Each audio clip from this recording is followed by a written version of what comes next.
Nigerians, and welcome to Morning Pulse, the pulse of Nigerian politics. And my name is Sharon Enem Chuku, your host for the show. Joining me live in the studio as always, I have with me my co-host and person of Ifoma Oji. Good morning. How are you doing? Good morning, Sharon. How are you doing? I'm very well. I can see that. Also joining us live in the studio, we have Mr. Daniel Sacramento, our analyst. Good morning, sir. How are you doing? I'm good. You're good. All right, we're going straight to the stories that we have for today. Over in Kaduna, an Anglican priest who was abducted has died in captivity, adding to the disturbing rise in kidnapping cases nationwide. In response, the Senate has now classified kidnapping as terrorism and is pushing for the death penalty for anyone convicted. It is one of the strongest legislative moves we've seen against kidnappers. And at the federal level, President Bola Ahmed Tinubu has declared a nationwide security emergency, signaling that the government is shifting into a more aggressive approach to tackling insecurity. This morning, we're breaking down what these decisions means, how they will be enforced, and what Nigerians should expect in the coming weeks. What a sad story, seeing the Anglican priest announced dead just yesterday, and a lot of reactions. But let's get to yours, Ifoma. The situation happening within these camps now, seeing to the death of this Anglican priest. Let's have your take. You know, it's quite sad. What a tragic and unacceptable crisis, to be honest. My heart goes out to the family who are still in captivity, but at least the rest of the family who are mourning the death of this priest. Now, I actually had to do little digging, and I discovered that from 2015 to this present 2025, we've had about 145 priests that have been abducted. About 11 or more of them have been killed, and a lot of them are still missing. Now, what does this mean for the church if the priests are not protected? If the priests can actually, be abducted? It means that nobody in the community, nobody in Nigeria is safe too. Let's not talk about the VIPs right now. Let's not talk about maybe the presidents. We are talking about clerics. We are talking about ordinary citizens. We are talking about a priest, a servant of God. It instills fear in everybody living in Nigeria. It is quite a sad situation. And I don't know if you want me to make a comment on the state of emergency. Not yet. All right. So I'm coming to Mr. Daniel Sacramento, and I also want to get your take now on the death of this man. Also, we know that his family is still in captivity. His wife and his daughter are also still in captivity. But let's get your take first. Okay. It's quite unfortunate that we lost that man through the hands of these bandits that have been terrorizing the nation. Yeah. Well, I don't know, the Kanu people who said there was no genocide can now say that if they abduct a priest every now and then, it's either an Anglican priest, Methodist, or Catholic priest. So it's become a very thing of concern, of a great concern, because I see no reason why they should torture this man to death. If you adopt somebody that you want money, you should hold the person and not till the money comes, and not killing the person. Now you know that this man is a priest. So when they keep saying there is a plan to destroy the church, it looks as if some certain people don't really realize the truth. That is actually something we're facing and backing what now. Is going on deliberately. I remember when one of the prelates of Methodist Church a prelate of Methodist Church was kidnapped. He paid a huge sum of almost 100 million for him to come out. So this is a very terrible situation. Yes, it and is.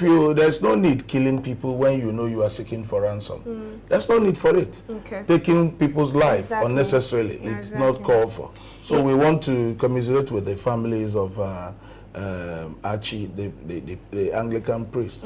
We commiserate with them and sympathize with them as well. It is something that the entire nation at this point is feeling the brunt of, because when you hear abductions, you think the next thing is to ask for ransom. But when you see killings like this, even the ransom that these people ask for, they run in their millions, right? We know that the ransom for this particular family is over millions, hundreds of millions for this particular man and his family. But unfortunately, he has died in captivity. Now, still talking about the situation, the Christian genocide now, and also the stand of the church. I think initially we saw the Khan president coming out to say that there is religious attack, not necessarily Christian, but we've seen them shift their stance.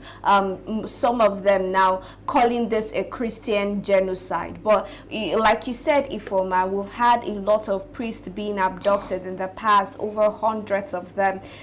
Do you think this particular man's death is going to make a change in any way with the way the government sees captivity or abductions or the attacks against Christians? I'm not sad. I'm actually sad to say this, to be honest, but it's not making any change.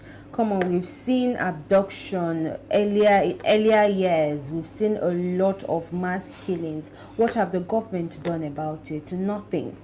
They've done absolutely nothing. So this one is more like another one that will have to commiserate with the family. They will be burial. Excuse me. That is if they will be burial, because we just heard that yes, he's still with them, the family, the wife and the child is still with the what's it called, the abductors. So you can't really say that this could actually be a wake-up call for the Nigerian government. It is quite sad, to be honest, and my heart, like I said earlier, goes out to the family, and I pray that the wife and the daughter will be released in due time. Exactly. Now, if this does not make any change at all, the question is until when, right? How many more priests or pastors do we have to lose before they start making changes? Still talking about security issues and the state of emergency that President Bola Ahmed Tinubu has come out to call on security agencies. I know, Mr. Daniel Sacramento, this is something you've been calling for the state of emergency. So immediately I saw that news, I thought of you. Maybe you had a closed door meeting with the presidency. Well, let's get your take on that. Well, it's a welcome development. It's a welcome development. It's high time. Though it's coming late, but it's high time is something that would have taken place. Yeah. Calling a state of emergency. Now, that is one. Calling a state of emergency in the security system. Another thing is having a regional meeting with the state actors. You understand? Everybody at every region that is fully attacked or that has been under the siege, they need to have a meeting with the president. The stakeholders there, you need to have meetings with them, understand. Then with the security people, looking eyeball to eyeball, with the people that are there.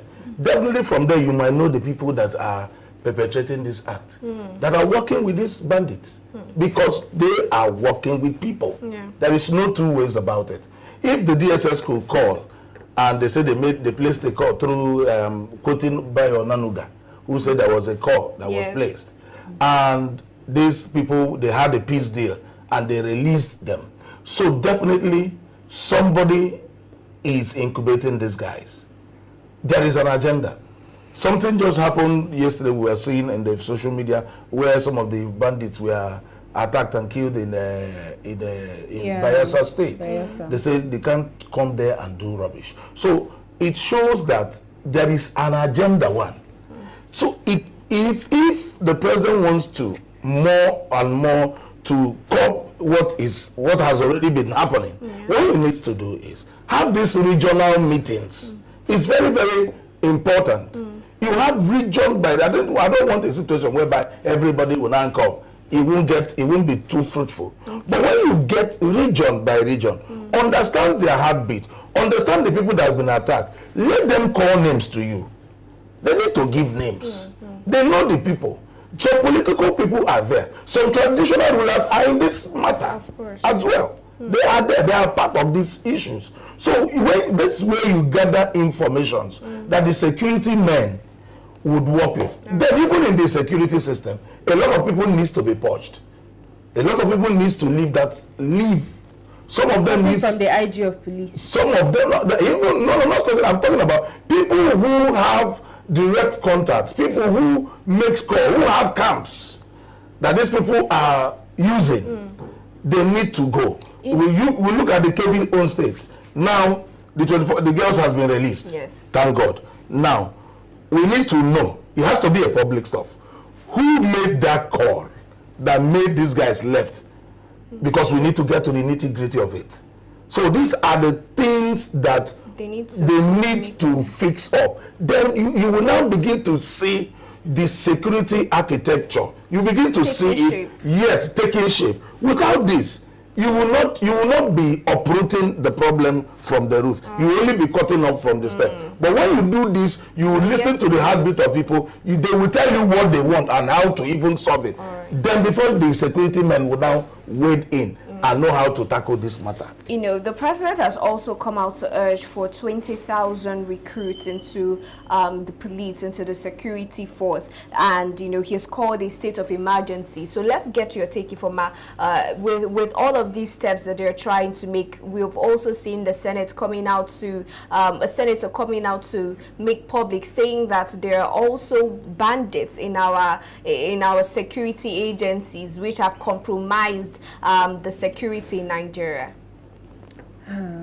First of all, it's done. First of all, Chief, it's now that the president realized that he's supposed to, or he should have, called security emergency on our on security institution. It's quite sad that every single time I talk about how reactive our government is instead of being preventive. It's quite sad. Now the security that he's trying to recruit, or rather deploy, is a welcome development, but at the same time you ask the question, who is ready to risk their life for nothing? That's the question you're going to ask. And I saw in the news too where he said that all the National Assembly should begin reviewing the law for state police, for people to enforce state or establish state police. And I'm like, so it's now that you're realizing that they're supposed to be state police in every state.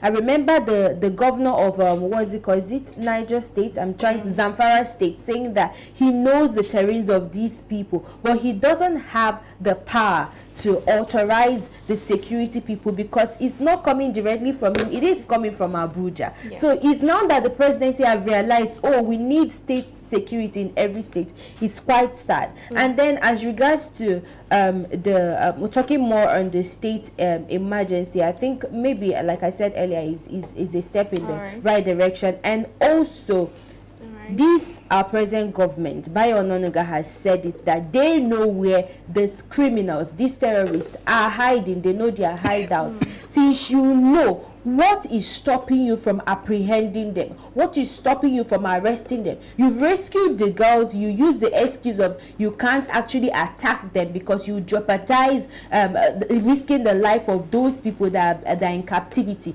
Now they have been rescued. So what are your plans to actually apprehend these people? It means that this present government lack political will. It's all about everything that interests them, to be honest, and it is so sad. All right, now still talking about security and the state of emergency that the presidency has called. Now, before now, we also saw that he gave an order that every 100,000 police officers, police officers and also the military that are deployed to VIPs or people of interest in Nigeria should be called back and be sent to stations so that they can protect the lives of Nigerians. We've seen a lot of people, senators especially. We had the news yesterday from the Senate House where Senator Wamako came out to say that this would make, if they withdrew the police from the VIPs, that this would make them easy targets. In his words, soft targets. Now, this disagreement that we're seeing even within the Senate, what do you think that paints as a picture to you, Mr. Daniel? It shows that there are discrepancies here and there in the security system. Now, I want to say something quickly before I forget. Recruiting people, 20,000, 100,000 of security men is not always the issue. Recruitment is as easy as ABCD. But the issue is, one, getting the right set of people. Two, the welfare of the security men. It should be paramount. In as much as we are declaring state of emergency, we have to look at the welfare of these people that are the ones that are the target every now and then. People who are risking their lives, the security agencies, risking their lives. So many of them have gone. Some of them have not, their families have not received anything. Yes. So these are things that should be tackled. Yes, it's a welcome development when the president declares state of emergency, but it has to be a thorough thing. You have to look at the welfare of the people that are there. What is causing them to have this, to be involved in crime instead of this? How many of them are these people that have been indicted? Then from there you now realize that majority of them are not living up to expectations. Do you understand? Yes. So their welfare should be taken care of, in as much as the allowances that the House members eat that are not called for. It should go to the house. It should go to the security men, and you will find out that a lot of changes will set in drastically. There's going to be a reduce in crime. Definitely, there's going to be a reduce in crime, because you will see them going out wholeheartedly to to go and do the verification of that. Then there should be a high level of training, although the president made mention of it. They'll use camps to do that. There should be a high level of cyber new techniques and new developments in security that people need to go get in the right set of people that will train. They will know that the Israelis are good in counter-terrorism. That's their field. You bring them in. The Russians too, they are great in counter-terrorism. There are some countries that are very, very good in things like that. So they need to get them involved so that we will have a very robust and a well-packaged security system. Right. And I bet you, with these steps, it's high time. And I want to tell you that the days of this banditry and terrorism, their days are numbered. I know definitely one day it's going to expire. Nothing bad lasts forever. One day, someday, it's going to end. Right. And that is it. That's the truth about it. All right. Now, we can't wait for that particular day where Nigerians will feel safe to travel within their own country. Still talking security. Now, the Senate has come out to push for the motion that kidnapping should be considered an act of terrorism and the penalty should be death. Now, this is something they're trying to push, but let's get your take now. Do you think this is going to drastically reduce the number of banditry and the type of abductions that we've seen in Nigeria? Sure, and I have a problem with the Senate House. I have a problem with these lawmakers, to be honest. Before I even answer your question, I have serious problem with them. They never move motions. They never move right motions. They only move motions that benefit them. Now, the only thing I can reason from this whole thing is because of the fact that the presidents have actually ordered the withdrawal of VIPs, security from VIPs. That is why everybody is now running helter-skelter to act as if they are concerned about Nigerians. Remember that it's still yesterday that we talked about the Senate House. They were talking about the First Lady inviting them to a sumptuous meal. And they were asking each other, are you going to be there? I need you to be there. This is people that are well aware, fully aware of the current state of insecurity in Nigeria. It's to tell you clearly that they don't care, and it's to show you that this is exactly what interests them and not for the lives of citizens. Sharon, I saw a video of a child that was massacred, a child of 2 years old, matched straight to his head. I couldn't hold my tears yesterday. This was around 12 a.m. I saw this video. I started crying.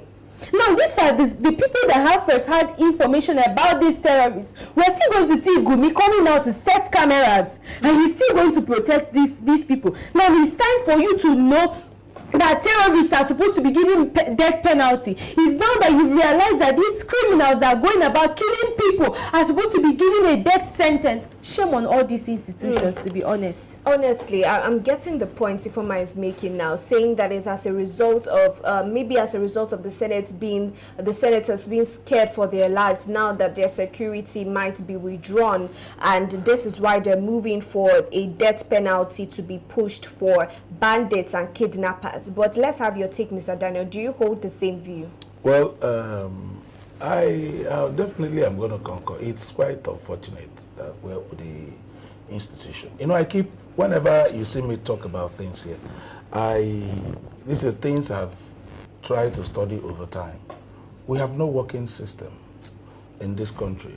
Our constitution is in shambles.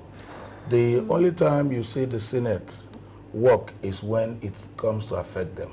Bet me you, Sharon, there is no going to be any withdrawal of any policeman. Go and mark it today.